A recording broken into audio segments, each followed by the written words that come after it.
I've been incarcerated since I was 17 years old. Incarcerated for possession of a controlled substance with intent to deliver. Attempted murder, habitual criminality.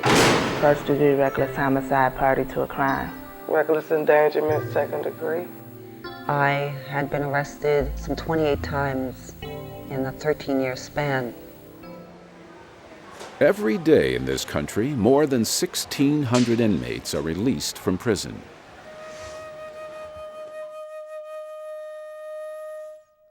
We think we should have a job right away, an apartment, a relationship, and everything should fall back into place after you come out of prison. But it's not like that. This program will explore some of the major challenges to the successful reentry of prisoners into the community. When we're talking about a person returning home from prison, we're talking about an individual who's having to deal with satisfying some of their basic needs: food, housing, clothing, shelter, developing meaningful relationships with people in their community and within their family. They themselves have to find ways to once again belong and to fit in to a world that they've been absent from for some time. Oh man, the obstacles are many. You know what I'm saying? I done been through a year trying to find a job till my PO locking me up because I couldn't find a job. At some point, you will gain your independence as an adult. When I use cocaine, Former prisoners and social service professionals will discuss the importance of clearly assessing the major challenges to reentry and offer some strategies for meeting those challenges. That was in the foster care system. I was very nervous about my children. A lot of employers what turn they me would down think of on me the now strength and that I didn't have an HSCD or a GED. If you don't have a plan, you tend to fall into somebody else's.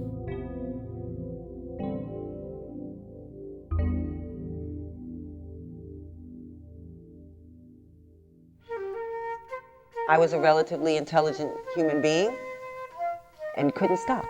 When I started using, I was probably around 11, 10. One is too many and 1,000 ain't enough for me because I'm an addict alcoholic.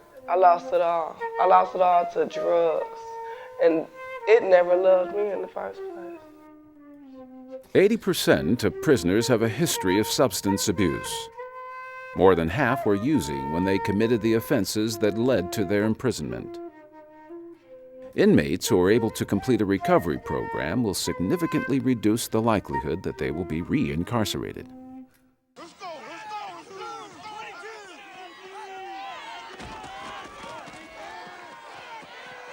when I got to the University of Wisconsin, I started dibbling, dabbling, marijuana and drinking and just associating myself with the party scene.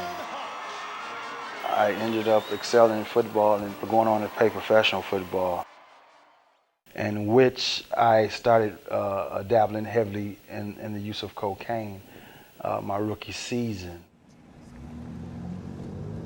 I came from a background of alcoholics. Everybody in my family drank. I took my first drink when I was 7 with my grandparents. They thought it was funny, just watch me get drunk. I grew up in a 2-parent Christian household. We went to church. I had a very strict father, but still, yet my youth began at probably around age 10. I was able to do this around my parents, maneuver throughout the household and maintain good grades in high school and all kinds of stuff, all while getting blown pretty much on a daily basis. I started, chipping the cocaine because the cocaine would level me off the drink and I could go home and not have arguments and fights and not have problems with my wife. But alcohol just ceased to be a problem at all because the cocaine became the predominant problem. I would beg, borrow, steal as much money as I could to get as much cocaine as I could, as often as I could. I was introduced to the free base, and then I became my best customer, and then I stopped paying my rent. My kids started suffering as a result of this.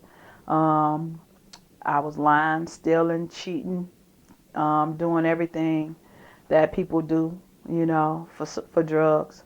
I didn't care about where I lived. I didn't care about where I slept.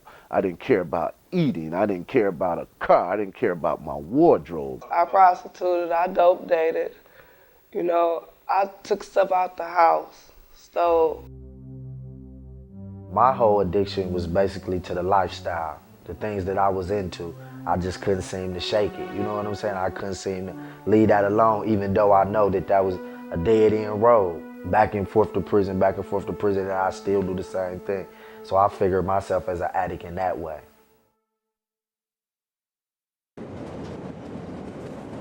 I started to get bored. And when I get bored, I started getting in the cars and driving around neighborhoods that was high-risk neighborhoods. I see the same faces around the same corners. I see the same people. And then there are family members and there were friends of mine who were still actively using. I didn't want to act or feel or make them think that I was better than them by not speaking to them, but I couldn't hang. I wanted to stop, but I just didn't know how to, no matter what I did. I done threw away the pipe. I done did this, I done did that. I done changed my geographical area, you know what I'm saying, to get away from certain individuals, but you can't run from it. I ended up going on a drug bin and committed my first crime of burglary to support my habit. Every time that I tried to control my life, it's like I had found this brick wall that would stop me from progressing. I just kept repeatedly running into the same brick wall in the same spot every 7 years. I would get out of prison, build things up, go back to doing the same things I used to do, drinking, drugging, hanging out with the same people and running into the same brick wall. The last thing that happens in a relapse is when you actually pick up and use, but the relapse first happens in the mind. It's hard when you're fighting an addiction and things don't seem to get any easier. You want to kind of slide back to your addiction for a comfort zone. I was always taught that a man is a man, and I was doing things from willpower alone. When I got out, I thought I could do it by myself. That was the big thing. You know, I didn't want anybody's help. That was that prison hard mentality that I don't need anybody else. 8 months later, after I got out of prison, I relapsed. I let my guard down. I stopped going to meetings. I stopped talking to people that I checked in with in my support system. And then I somehow allowed or convinced myself into thinking that I can have a Miller time and I'd be all right. I'd have a Miller after work like everyone else around me. The drug has you thinking that if you use it, the employment problems, the problems of your past is wiped away, and periodically you don't think about it. It is wiped away, but of course the problem always resurfaces after the usage. It's a mind over matter where I'm concerned. Either I want to stay out here in society and regain the respect of my family, or else I can go back to that slime and smoke crack and be nothing and be back in prison. If you have a substance abuse issue, an alcohol issue, you have a disease. And I never knew I had a disease. I thought something was wrong with me. I never knew that once in the grips of that disease, I couldn't think on my own to stop. I always thought I was the problem.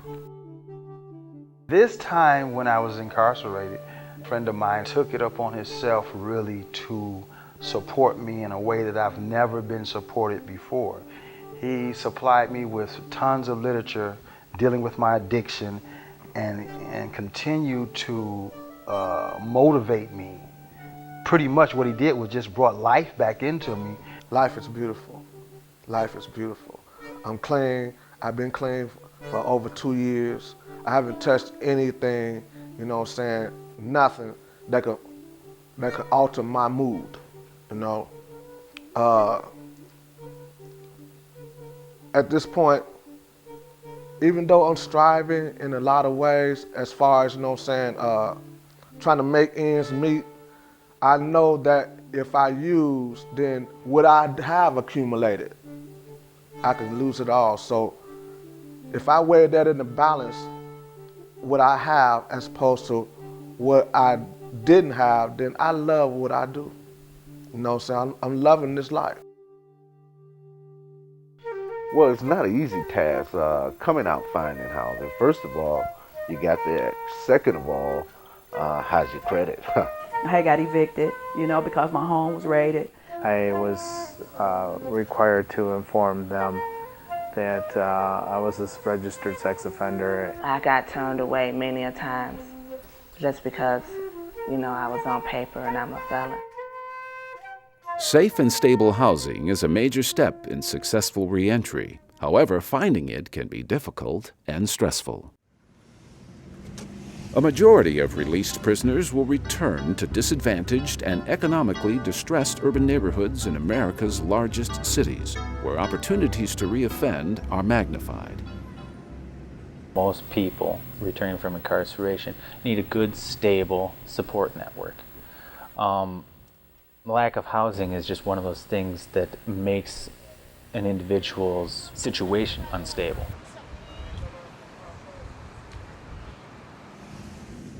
Housing is just the base that everything else rests on. If you don't have housing, how are you going to go to work every day? You need an address if you're looking for work. It's the base that everything else rests on. It's the hierarchy of needs for people is that safety and security, that you have a place where you can go home every night. I didn't have like a lot of support. I didn't have family support. I didn't even have a home to go back to. I had all kinds of stuff on my credit report. I had wrote bad checks pretty much every place that would take it. And I wrote them to the max. As long as I had a check, I wrote it. So I had all of that hanging over my head. If you don't have a good history, a lot of places would require a large security deposit and a first month's rent. The federal government has stepped in and said if you've got a conviction on drug use or possession or selling, that you're not eligible for some of our housing programs. Because I have bad credit and I didn't have an employment history, I had to go to low-income housing. They don't have the resources to live in a place that isn't a drug house. What they get is something that takes them right back into what they were living in before they came out. And all the temptations are sitting there. And when you are stressed, one of the first things you're going to want to do is use. So where you just walk around the corner and there you have what draws you right back into substance abuse. If they've been into crack, for instance, they probably have stolen from their families, and there's a real trust issue about taking them back into a family household. I asked my parents if they'd allow me to come back home. And they weren't sure if I was really serious about getting sober and changing. The thing now is that I rent through a man that knew my mother, but he wouldn't even rent to me in my name because he didn't trust my background, my criminal background. So he made my mother put her name on the rent, on the lease, you know what I'm saying, to cover himself. So if I do anything or anything happens, it's on her. You know what I'm saying?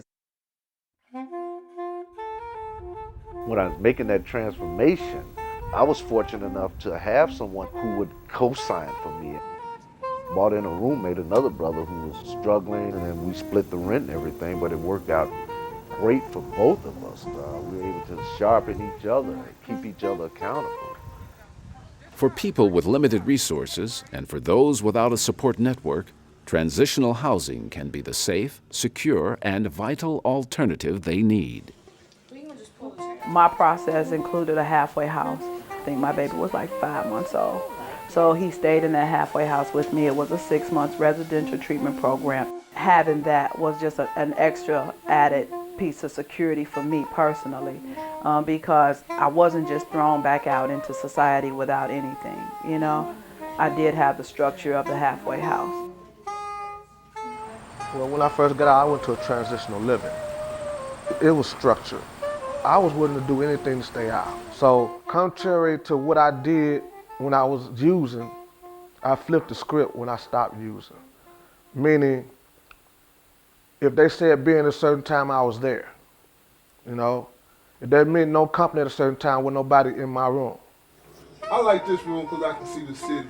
After being locked up in a cell for If you've been sitting in prison for 7, 8 years, you're a little rusty in terms of how to go out and access services for yourself. You may be a little rusty in terms of the job market.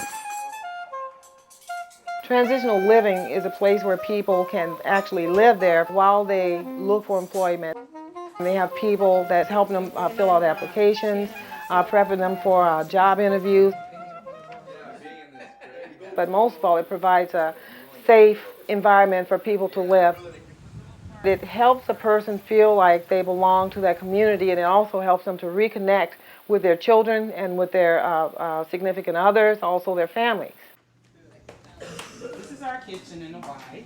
Transitional housing is set up to take some people that other landlords wouldn't take. And I'm part of the social committee here for the YWCA for the women. It's set up for transition from prison or drug treatment or maybe the streets to stabilize people, to allow them to do what they need to do to get into permanent housing. She made chicken and biscuits and A lot of the federal government programs, how they define transitional, is up to 2 years, and a lot of people need at least those up to 2 years to restructure their life. And just being back with people, you get the support and you get the understanding, and it gives you the encouragement to be stronger, and it gives you strength. We draw strength from each other.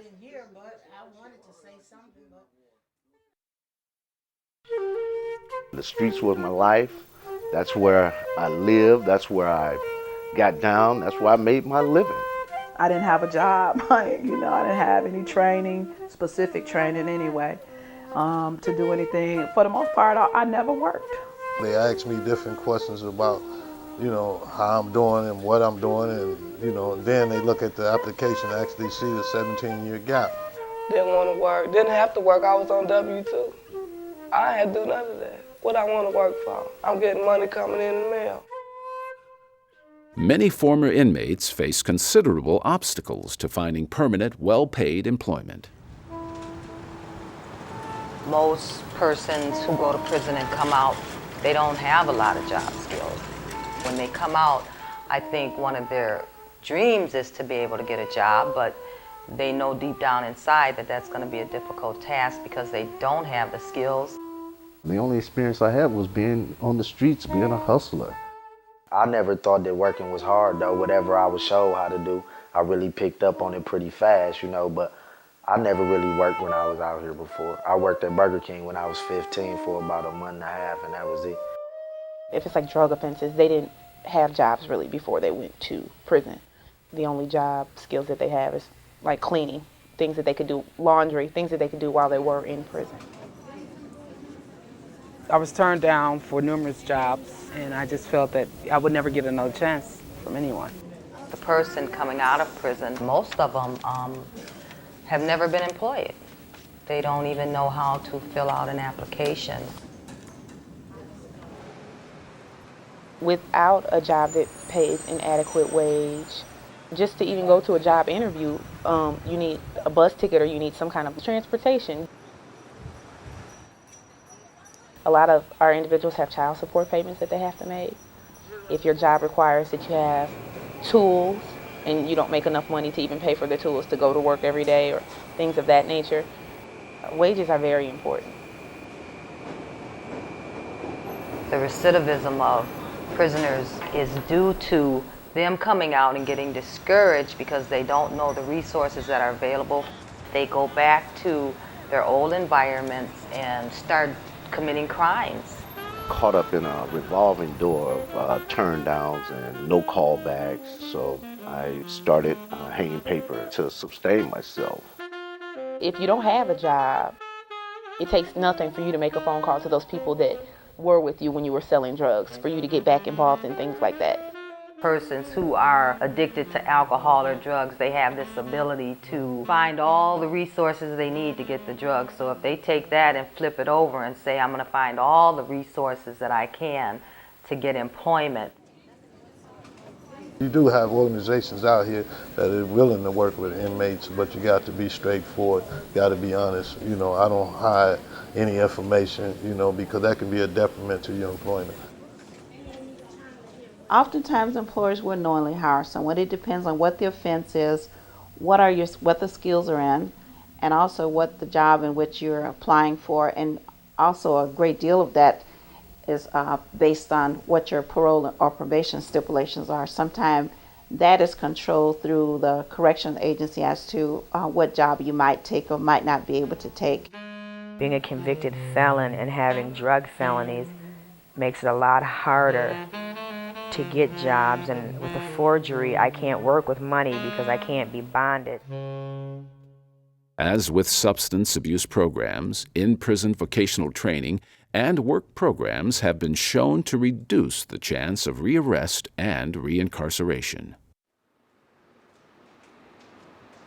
I would suggest if there's a job in prison, whether it's cooking or cleaning up laundry, something transferable skills that you can do now that can help you find a job when you get out. A lot of individuals who've been in jail for extended amounts of time don't have really references as far as work references. I would suggest that they get a good rapport with whoever their supervisor is when they're doing these jobs, because you'll need those individuals' references when you get out also. Judy, I need your assistance at the front door. Judy, I need your assistance at the front door. Thank you. I work at a state agency here. I get up early in the morning, I go to work, I go to school, and I work in the afternoons at my other job. Before I would be up 3-4 days. I couldn't hold a job down for more than a week. Generally, it's difficult to hire people who come out. In this instance, with Jenica, it worked out really well because I was looking for an opportunity to make something work with her because she was pretty open. And that's the first thing, is when somebody come in and be open with me instead of trying to hide. She was very upfront with it, that she had been convicted. It didn't make much of a difference to me, but I was willing to give her a chance. I work for a company who hires prisoners who have alcohol and drug abuse problems.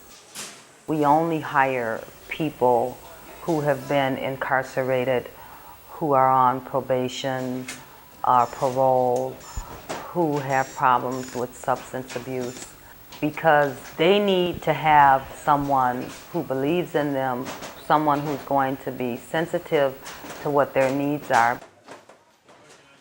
The transition came with the transition within myself. It just had got to that point for me. I mean, I could make $1,000 over here, then I could do 6 to 8 years in the penitentiary.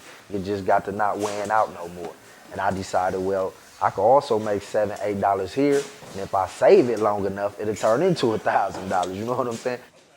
You must go on and continue to open doors and network and get a strong base of supporters around you so that you'll be able to adequately support yourself and move on from there. Prepare yourself to deal with reality. You know, where you at now is probably not reality, because once you get out here, you know, it's bills to be paid and whatever. So you got to take whatever. You got to use humility. You got to be humble. You know, I cleaned toilets. I did everything to prepare myself psychologically in order for me to make this transition, you know. So therefore, there's nothing out here that they can give me that I would say, oh, I wouldn't do that. You know, you got to do whatever to get to that second phase. I was sick of school. I wouldn't show up for class, or I'd be late to school, or I'd leave early. And I dropped out when I was 15 and moved out of the house. I was considered a slow learner, so rather than be a dummy, I'd rather not deal with it. I opted not to go to college after high school because I was pregnant. I'm a learning disability, you know, and it's a challenge for me because I can't go to regular school. According to the Urban Institute, most inmates returning home from prison have not graduated high school. Completing a high school degree, or GED, is absolutely essential to finding and keeping solid work after release. Individuals who seek out training or education while in prison have a higher chance of making their reentry successful and staying on the outside. Every time I go to jail and I think, wow, I need education, but I took no steps to try to get a GED. And eventually, the reality of not having a high school diploma hit me when I was filling out job applications. And I'm lying here filling in the gaps, and they're coming back saying, well, they have no record of you graduating from this high school. The GED credential is access to higher education. It's a key so that people can access post-secondary education like a technical college or an apprenticeship. Probably the most important thing is employers look at, when they look at a high school dropout versus someone with a GED, they realize that the GED person has finished something. They tested me, but they want to put me with regular classes, so that's a challenge for me, and I have to get over that. Other returning inmates that we see really have a lot of skill deficiencies. They might have a learning disability, they could have attention deficit. So for them to acquire a GED credential is going to be both an investment of time and really a serious commitment to change their life. With one-to-one tutoring and with some of the support we're able to get them through, it really does make a difference in their life. Students need a lot of support. They need a lot of encouragement. They need a lot of both individual and group support. The largest obstacle I think that they face is their lack of training for employment. And of course, along with that then goes the education to get or to understand the training. A lot of employers, you know what I'm saying, turned me down on the strength that I didn't have an HSED or a GED. And I thought that was a bunch of, you know what I'm saying, garbage, you know what I'm saying, it was just another way to keep me down. If they are not trained, they cannot move out of the low level or entry level positions. Fortunately for me, I found a lot of employment where education was not so much a key in the early years in the 70s and early 80s. It was more menial, repetitive types of jobs that I was in. But the thing that struck me is that I saw a lot of other people that I was working with that were kind of in the same situation as myself. They had gone back to school and they were advancing. 97% of the employers recognize a GED as equivalent to a high school diploma. It does represent really your ability to follow through. There was a lot of programs offered, and I took all of them. I took some even though they weren't offered. You know, I was willing to do whatever I had to do in order to stay out the walls. Statistically, the more education, the lower the recidivism. I think that's a critical point and one that everybody needs to understand. I got my HSED, and that's something that I really didn't think I was capable of doing because of early childhood beliefs. I went back to school. I received an associate degree in human services. I've received training in alcohol and drug counseling. These kinds of activities. I've worked as a community support specialist. And so that's one of my main goals, is to create. I also was the commencement speaker for my graduating class. I graduated with academic honors. I'm really proud of that. Doing fine, Stephen. In order to get my certification to be a certified counselor, I have to have continuing education. I've had to have roughly 2,000 hours of education, and I have to continually do this on an ongoing basis. You know, if we're going on trust, and this is about your word and your word, I run into situations just as anyone else would today, with financial issues, with personal issues, interpersonal issues. But my options are not to go back to drinking. My options are not to go back to stealing. I find different ways of resolving these situations in a logical way. But one of the things and that is in basis because of the education that I've had and life experience and the decisions that I have made. And in that time, having children and leaving them for my family to take care of. So I had to call and tell her that she could have a divorce, that, you know, she no longer had to wait around for me because I had messed my life up, I was messing her life up, I was messing our kids' life up, and I was just a screw up, and that she could go on with her life. I lost contact with someone who I really loved, and that was my little girl. But I couldn't see it because of my drug addictions that this person was slowly falling out of my life. They're at a point right now where it's tough love. I mean, I have emotionally drained my family. Over half of incarcerated persons are parents of children under the age of 18. And reuniting with them can be an emotionally charged and stressful process. Not only children, but parents, siblings, and spouses all suffer emotionally, spiritually, and economically from the incarceration of a family member.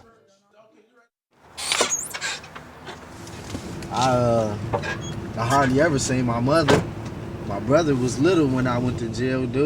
He was about 6 or 7, you know. And when I left, I really didn't even know him. I ain't know her. We had totally felt our relationship was just at zero. I didn't go around them or my grandparents because I didn't want them to be a part of what was going on in my street life. I just couldn't believe it. It was hard for me to come to grips with these things. It just almost felt like I was having some kind of nightmare. It hurted me real bad. I cried. So I just cried and I prayed for him. One of the primary social needs, of course, is that of the family. How do I reconnect with my family? Has my family been supportive of me since I've been incarcerated? If they have, then I'm going to need to relate to them one way. If they've not been supportive of me since I've been in prison, meaning there's been communication, letters, visitation, then I'm going to be dealing with them from another perspective. You know, I'm still seeking employment, something to provide for my family and myself, and that itself is stressful because my wife has been carrying me pretty much since I've been out, you know. And this last incarceration, it felt like I was doing the time too then. I mean, it took a toll on me, but it was something that I had been through before, and this time it was going to be, you know, my question was, what is it going to be? You know, if he was going to leave, I was ready for him to leave. If he was going to stay, I was prepared for him to stay. you know, the only way here it was, I'm out now, you know, and, you know, it feels good, you know, but I still had this side of me that was angry and frustrated from what I had been through. And and there were times that I didn't think my children or my family understood me, really. A lot of times family members don't understand. A lot of people don't understand. Their families don't understand, and their children usually, if they have children, are very angry and they don't understand. We blamed my mother a lot. I mean, we blamed her for most of the things that happened to us in our life. When I get really, really mad, I need somebody to calm me down. And my dad's not here to do that, so. I forgive them and just not right away. I have 2 kids. Just their development has been a major impact of me being incarcerated, for me seeing them every 9-10 months to me getting out and us putting together goals and plans, and then all of a sudden I'm getting incarcerated again. I mean, it's an ongoing cycle. From a mental standpoint, I know that they're just as much drained as I am. I mean, it stunts the growth. There's no question about it. Some of the issues that many parents face is the guilt that they feel as it relates to being away from their child. And that sometimes prevents them from immediately wanting to take on the parenting role. Other things might be the pressure that they feel from outside sources to go from nothing to everything. I had a baby that was in the foster care system voluntarily, so I had a timeline that I was under pressure, that if I didn't get him before 6 months time elapsed, that the state would then take custody of him and it would no longer be a voluntary placement. I felt abandoned, I felt lonely, I felt hurt, I felt like betrayed. I kind of hoped that it would be her treatment you know, that she would learn from this and that this would be, you know, the final straw and that everything would, you know, be better once she came back. I can't remember exactly when she got out, but it seemed like forever before we were back with her. It wasn't an easy transition either because I had to run away in order to go with her, and so it wasn't easy.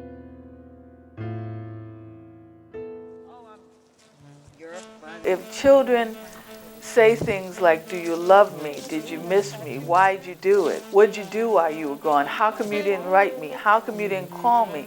Those are all legitimate questions that need answers. And they need the truth. They need the truth about what you were struggling with, why you didn't write, why you didn't call, because all that helps to build authentic relationships with children. Look at Bink. How old was Bink on there? She my role model.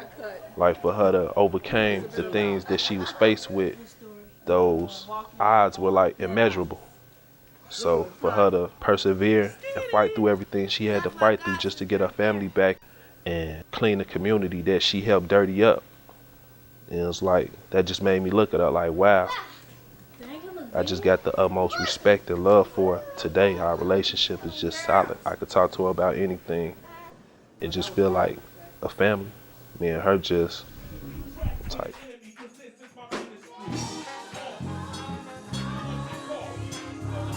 I would suggest that they get themselves a church home with a good pastor. If they can't get no support from their family, you can always get it from a good church. The church has long been a social support network for individuals and family members. Faith-based organizations can be a valuable resource for reconnecting with jobs or housing and for reestablishing family relationships. Faith-based organizations have a unique role in the community. They believe that people can become something that they haven't yet realized. They believe that people can do better in spite of their awkward past, and the community can't realize its full potential until these individuals are reintegrated into society. Coming to church was a chance to be mainstreamed. That prior to being incarcerated, much of their socialization was through illegal behavior with friends and peers who helped to get them in trouble. It was not a healthy atmosphere. For a lot of men, just coming to church and being in a place on a weekly basis with men who get up every day, feed their children, kiss their wives, go to work, just being around people who do everyday things in life was very, very helpful. And then there are networks at church. Our church is not a huge church, but there are bankers, there are realtors, nurses, social workers, doctors, students, academic advisors, housewives, firefighters, police officers. So inevitably when people are looking for a job or a connection or an apartment, we have people who either are experts in that area or they know someone. So it doesn't make sense for someone to come out of prison and not take advantage of the resources that are in the community, because they're there, the people of faith are there, and this is what we're about. If I'm not doing this kind of stuff, then I don't need to be working. I need to find some other line of work.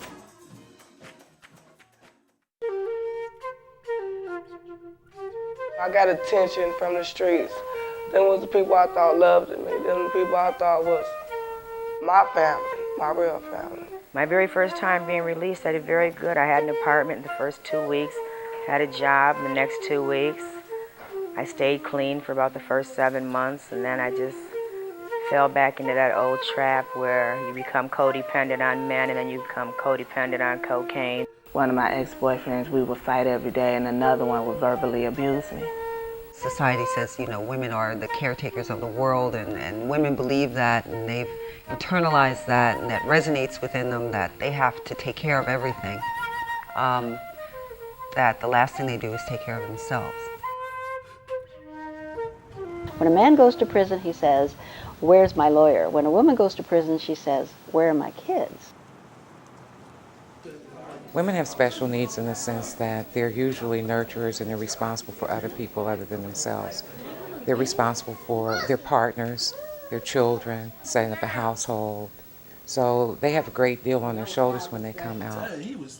They're either coming out and they've lost their child and they have to deal with the trauma of that. And dealing with trauma is an important factor in drug abuse. So they have to deal with the trauma of that. And then they also, if they haven't lost their children, have to reunite with their children.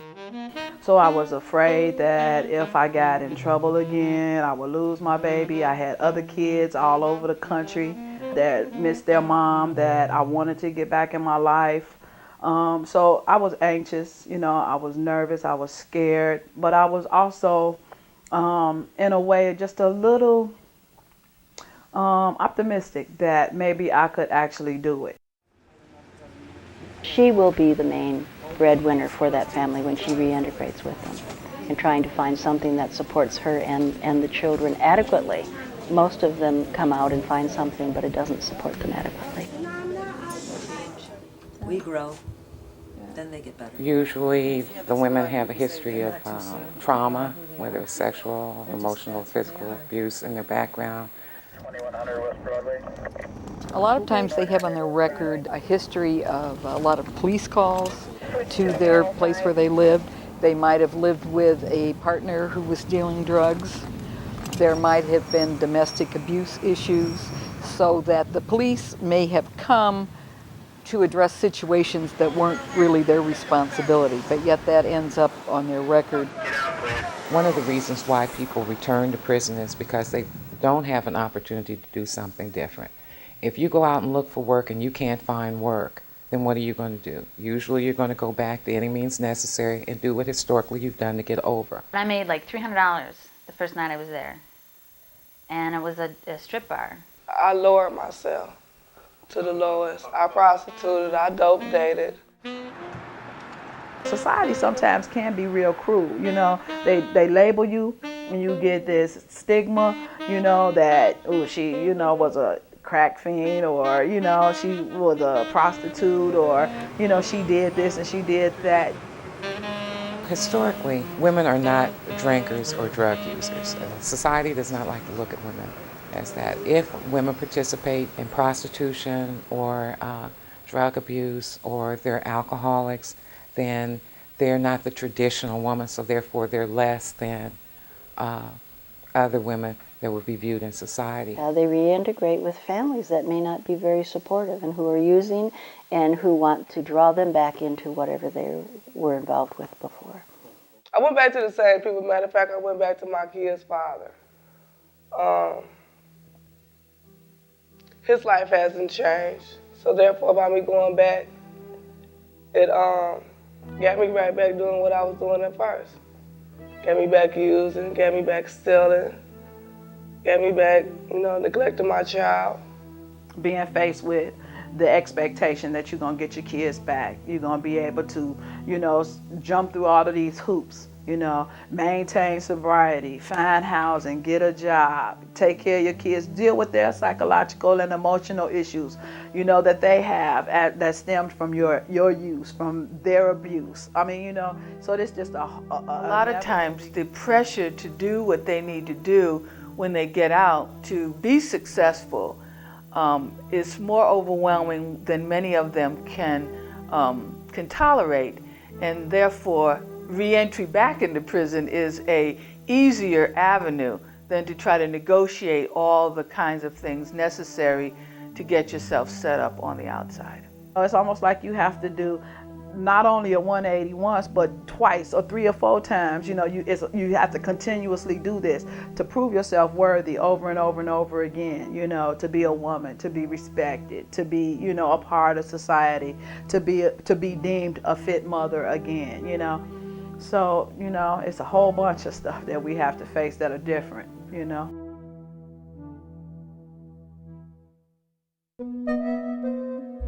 I had made up my mind that day that I went to jail that I wasn't gonna come back out the same way I went in no more. I don't have to look over my shoulder. I don't have to worry about where I'm gonna sleep, what I'm gonna eat, if I have clean clothes. It's been hard, but it's been fair. You know what I'm saying? It's been what I made it, and it's been all right. Successfully making it on the outside can seem overwhelming. The individual responsibility to change one's life for the better is critical for former prisoners, but making it alone is next to impossible. To be successful on the outside, former prisoners need to aggressively seek help and services in their communities. The community has perhaps the largest stake in the successful return of a person who's been incarcerated. Because if a successful connection hasn't been made between that person and the community, of course, obviously, the person's going to go back doing the same kinds of things that he or she did that got them in prison in the first place. It's not just one thing that's going to keep me clean. It's a multiple of things. And, you know, it's going to be a process. It's really more critical than ever, I think, to link prisoners to services before they're released from prison. Entire metropolitan areas need to understand the economic impacts of providing services to prisoners and connecting them to those before they come out of the institutions.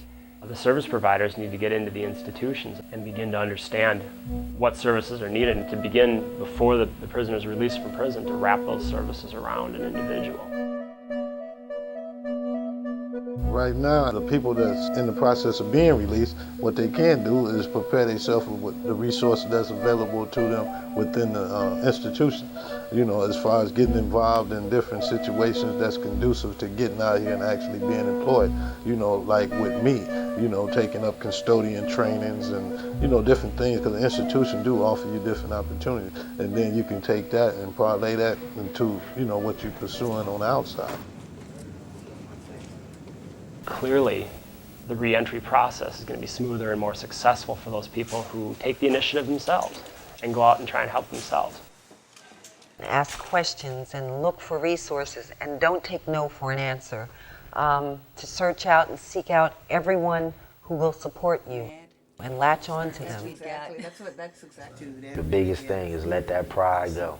The cards are stacked against you. You're going to hear a lot of no's, but with those no's going to come some yeses too. So you got to be willing to not let that pride get in the way, man, and just say, they say no, you got to keep trying and keep trying.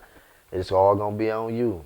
And I chose not to do that because I think I was just becoming a little Somewhere bit down the line, a greater value has to be placed on self than you have ever placed on yourself before. You got to start caring more about you than anyone else. And if you truly care about yourself, you will find ways to improve yourself. I would encourage a person who's just coming out of prison who wants to get connected is to get to a place and establish community where there's some accountability, where someone can say, hey, I haven't seen you in a week or so. I think that's very key. Finding new people, going to new places, places where you thought that you didn't want to go or that you may thought was whack, that, you know, I wouldn't go and do that because that's square. The interesting thing is most of the hip people are in prison, all the squares are out here on the streets. There's a lesson to be learned from that. You gotta be honest. You gotta be a person of integrity, because the same things you play, the games you play in prison, you're not gonna be able to play out here because you're dealing with professionals. You gotta learn manners, you gotta be courtesy, you gotta be prompt, you know, I mean, and it's just being consistent.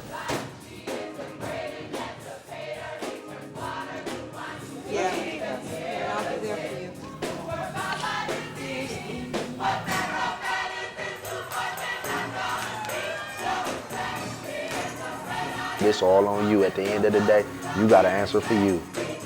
However you choose to do that, or however you choose to go about it, you got to answer to you. Got to answer to you.